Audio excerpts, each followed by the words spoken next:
भारत का जनसंख्या में पहला स्थान रखने वाला राज्य उत्तर प्रदेश, जो अपनी सुंदरता और शिक्षा के लिए जाना जाता है। देश के कुल आबादी का 16% से अधिक हिस्सा उत्तर प्रदेश में निवास करता है। धर्म की बात करें तो यहाँ पर हिंदू, मुस्लिम, सिख, ईसाई, जैन धर्म के लोग रहते हैं।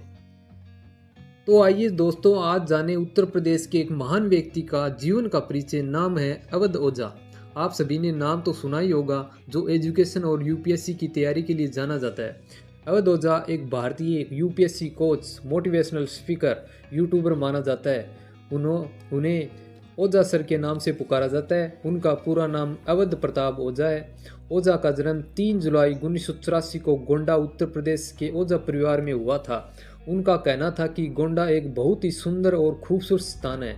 यहाँ बहुत ही ईमानदार, नेक, सज्जन, शरीफ और अच्छे लोग रहते हैं।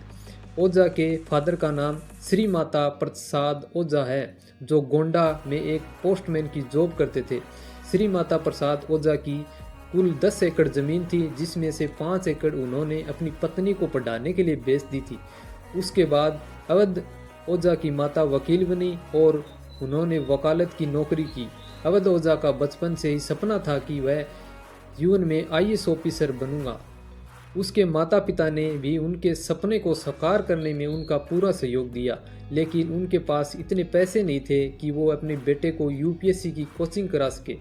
फिर भी अवध ओझा के माता पिता ने हार नहीं मानी और उन्होंने अपनी बची हुई 5 एकड़ ज़मीन को बेचकर अवध ओझा और उसकी बहन को यूपीएससी के लिए दिल्ली भेज दिया।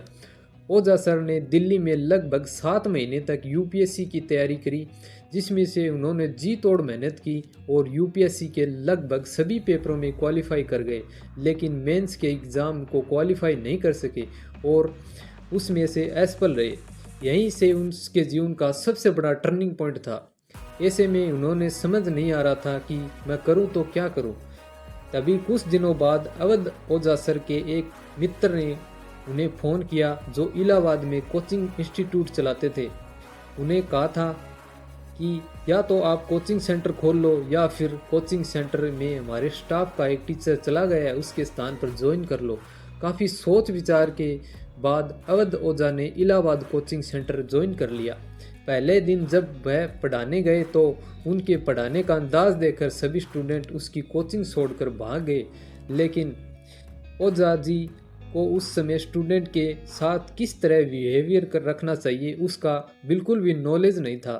फिर भी उन्होंने धीरे धीरे अपने शिक्षण में सुधार किया और स्टूडेंट के बिहेवियर को समझा, जाना। ठीक उसी तरह अवध ओझा जी अपने लक्ष्य की ओर बढ़ते रहे और आज एक महान शिक्षक के रूप में स्टूडेंट के दिलों पर बसे हुए हैं। उन्होंने साल 2020 से यूट्यूब पर पढ़ाने लगे, जब कोविड-19 के वजह से ऑफलाइन क्लासें बंद हो गई थी।